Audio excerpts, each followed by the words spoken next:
Hello, so I thought it would be cool to do a video instead of writing because I always write, so I'm going to post this instead. So, hello. Anyway, what are some ways that teachers can support students with diverse gender and sexual identities?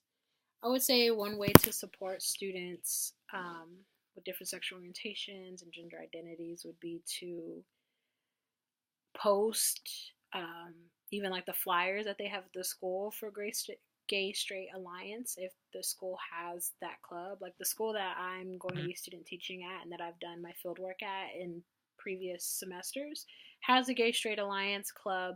So just having that flyer, I think, posted up in your class, or even like the student Sabrina from the video who posted up safe space stickers, like just having some sort of representation in the classroom, especially if you have flyers or stickers or promotions of other clubs on campus, just also including that, I think will show some support for those types of students. And I think also, like the article discussed, just making statements essentially halting any type of um, put downs for LGBTQ students, or someone saying, "Oh, that's gay," or "Why do you dress like a girl?" or "So and so acts like a girl." Just anything that can be obviously interpreted as a put down to diverse, gender and diverse sexual orientations. Just not tolerating that, and just on the spot, saying, we don't talk like that. We don't use put downs. Different things like that will definitely show that you support. Um, Also, incorporating as much as you can. I definitely would have to do more research on this just to try to get some ideas. But incorporating LGBTQ experiences or individuals into the curriculum or into class. Well, one way I actually can think about it. So, in biology, well, in the district that I am doing my student teaching and field work at, they teach sex education, sex health, whatever you want to call it, in biology. They don't have like a separate health class that covers it or anything like that. So definitely including, sex talks and helpful information and safe sex information for just all genders, all sexual orientations, not just sticking with heterosexual couples or cisgender relationships, but just going into the full spectrum of the LGBTQ. Um, I can't think of the word, but going into just that every representation essentially from that group, hitting all of that during sex ed, I think is very inclusive, and students would appreciate that, and even students who don't maybe fit into that life, any of those lifestyles, just learning about it and seeing it as normal, because it's like, oh, our biology teacher is talking about it, like we're all just talking about it, like it's fine, it's no big deal, it's just like talking about heterosexual situations. So I think that's very supportive also. Did these resources impact you in a particular way?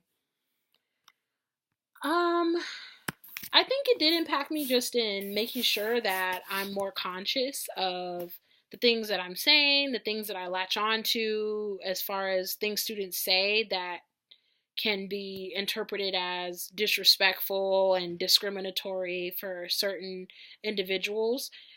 Just making sure that I latch on to that immediately, shut it down, and just be more conscious of how I'm talking about relationships and experiences. Am I being completely inclusive in that regard? Like if I'm speaking about a heterosexual situation overly, and abundantly, like am I also incorporating more, just a wide variety of lifestyles and just attitudes and norms, not just those that ascribe to like the dominant heterosexual relationship or cisgender situation.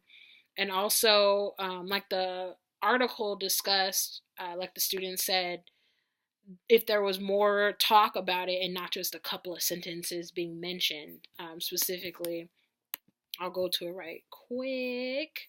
where she said, I wish more teachers could elaborate on it, meaning LGBTQ topics, and talk about it more instead of like 2 sentences and then dismiss the subject. So definitely just being more inclusive in that regard, and giving the same or close to the same amount of attention as I do any other relationship. Also, why is it important for teachers to think about these issues? I think it's important because we want to be inclusive, just like we want to be, well, not just like we want to be, but it's also culturally responsive to just be completely inclusive in that regard, because LGBTQ, I see it as a culture, I see it as a lifestyle. It is a culture. So to me, to be culturally relevant and culturally sustaining is to properly incorporate all the spectrums, all the options, all of the different lifestyles, all the cultures and heritages that are represented in my classroom.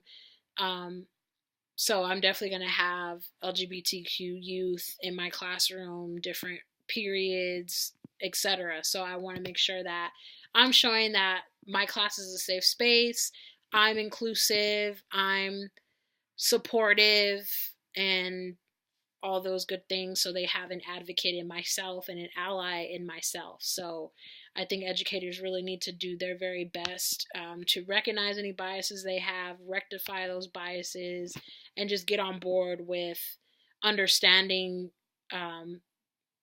whatever that said aspect may be, developing an understanding, developing a learning, and then changing their mindset, changing their curriculum, changing their interactions with students to be more inclusive so that all students feel safe, which will increase the likelihood that they'll learn, will increase their engagement, increase their motivation because they feel comfortable.